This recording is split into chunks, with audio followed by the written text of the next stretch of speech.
I think as kids we all had that one game that showed us how much fun it could be to let loose and run around a digital environment. For a lot of you it was probably GTA 5. I still haven't played it because I'm a good boy. Maybe it was that Toy Story 3 sandbox game. I only had the DS version which didn't have the sandbox mode because I'm a good boy. But for me, it was any LEGO game. If I had to pick one, LEGO Batman 2 DC Superheroes. This was the first and one of the only games I've 100% completed in my life. It was also the first LEGO game to have voice acting. How much time do we have before those pies go off? Oh, like 5 minutes. I got every character, every mini-kit, every gold brick, every red brick, every vehicle, every weird trophy. And looking back, the open world Gotham is full of a lot of things that are really obnoxious about modern open world games, but despite this, if you try to talk shit on this game, I will still fuck you up. Why?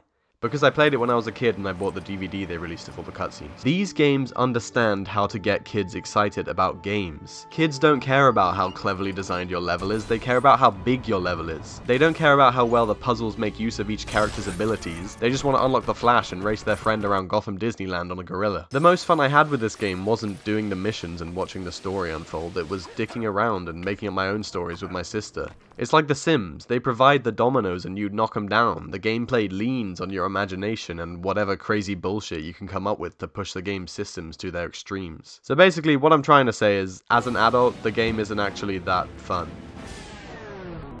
But, you know, games are evolving quickly. Maybe in a few years' time we'll get a game that combines that childlike urge to run around with gameplay and world design that's a little more stimulating for older players. Oh wait.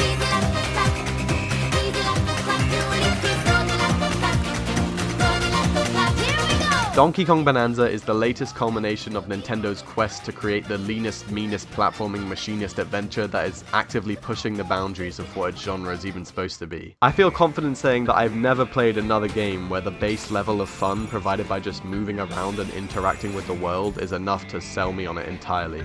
Just damn, man. This terrain destruction mechanic is presented so beautifully with the sound effects, the animations, the controller rumble, and the little impact visual garnishes. The physics, the weight of DK, and the incredible breadth of ways you can move in, everything just feeds into a central experience of pure satisfaction.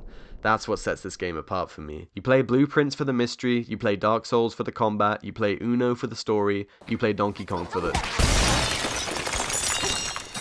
One of the only things that even slightly sours me on some of the Mario games is the constant reuse of the same world themes, especially in the 2D games. World 1, that's obviously got to be grassy plains, rolling hills, and sunny skies. World 2, well, we're getting a little more exotic with a funky desert zone. Then beach, jungle, snowland, mountain, and here's an idea, we can end the game with a dramatic fiery lava level. Fucking hell, man. These are games where a fire-breathing turtle tries to marry a mushroom princess. Why are we exploring places that basically already exist on planet Earth? Odyssey and Wonder have thankfully taken some steps in the right direction in terms of innovation, but let's just say that Donkey Kong Bonanza digs even deeper.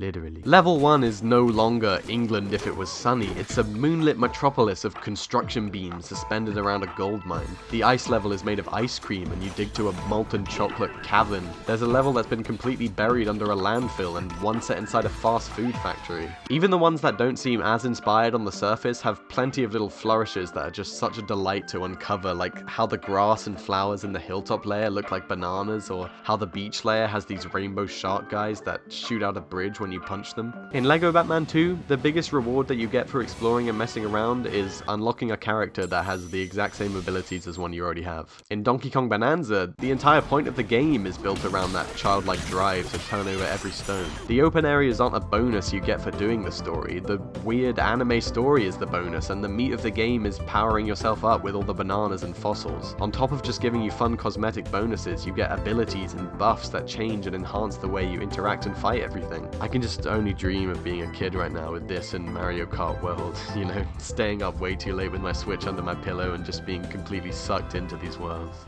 But nowadays, I feel like my measure of how great a game is how effectively it convinces me that whatever I'm doing in the game is more important than the numerous actually important things I'm putting off doing in real life. For example, this summer I learned to drive, started a small business, and moved house twice. On my priorities list, getting all the bananas in Donkey Kong was at the bottom, but it was still fun. At a time in my life where I'm on the cusp of starting my career and becoming a fully independent, semi-functional adult, this game gave me a little taste of what play used to feel like, when kicking back and accomplishing nothing didn't feel like a waste of time, because it was fun. So yeah, I think it's safe to say the Switch 2 is already on track for one hell of a legacy. Hell being the key word.